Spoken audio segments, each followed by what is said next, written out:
बिहारबाट यहाँ आएर साना नशाग्रस्त बालक बालिकाहरूलाई रुपियाँको प्रलोभन देखाएर विभिन्न घर तथा मन्दिरहरूमा चोरी गराउने एउटा समूहको सदस्यलाई एनजेपी थाना पुलिसले पक्राउ गरेको छ। पक्रा पर्ने सदस्यको नाम मोहम्मद सोनु बताइएको छ। उनी बिहारका निवासी हुन्। प्राप्त जानकारी अनुसार गत शनिबार राति 31 नम्बर वार्डको उज्जवल सङ्घको सार्वजनिक मन्दिरबाट बहुमूल्य गहना चोरी भएको थियो। घटनापछि आइतबार बिहान मन्दिर प्रशासनले एनजेपी थाना पुलिसमा लिखित अभियोग दर्ता गरेको थियो। उक्त अभियोगकै आधारमा जाँच गर्दै पुलिसले 24 घण्टाको अवधिमा नै एनजेपीबाट मोहम्मद सोनुलाई पक्राउ गरिएको हो। तिनीबाट मन्दिरबाट चोरी गरेको चाँदीको गहना पुलिसले उद्धार गरेको छ।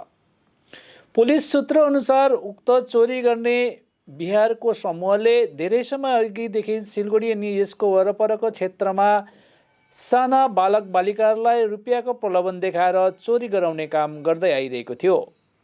पक्रा परेको आरोपीलाई सोमबार जलपाइगुडी अदालतमा पेश गरिएको छ। घटनाको सम्पूर्ण जाँच भइरहेको पुलिसले जनाएको छ।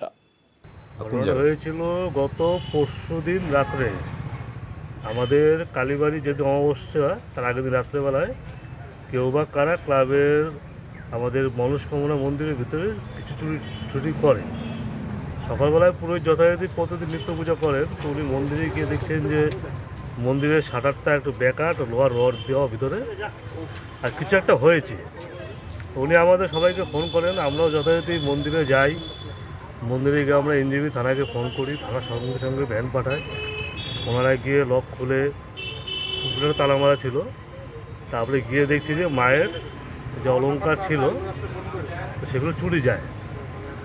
তারপর যথারীতি আমরা এনে খুব চিন্তিত। তারপরে কিছু ক্যাশ টাকাও ছিল দানপাত্রে।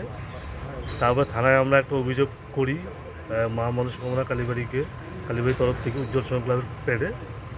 তারপরে পুলিশ যথারীতি খুব ভালো কাজ করেছেন।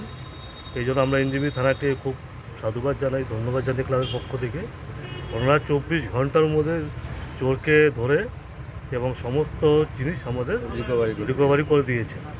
আর পুলিশের এই ভূমিকা সত্যি আমাদের কাছে প্রশংসনীয়। আমরা ক্লাবের পক্ষ থেকে এনজেপি থানাকে আমরা ধন্যবাদ জানাই। আর সেই চোরগুলো সব কারো বয়স 12-11, সব ছোটো ছোটো। এরা সব মনে হচ্ছে কোনো বড় চক্রের সাথে জড়িত, ড্রাগ এডিক্ট ফ্যাডিক্ট হতে পারে।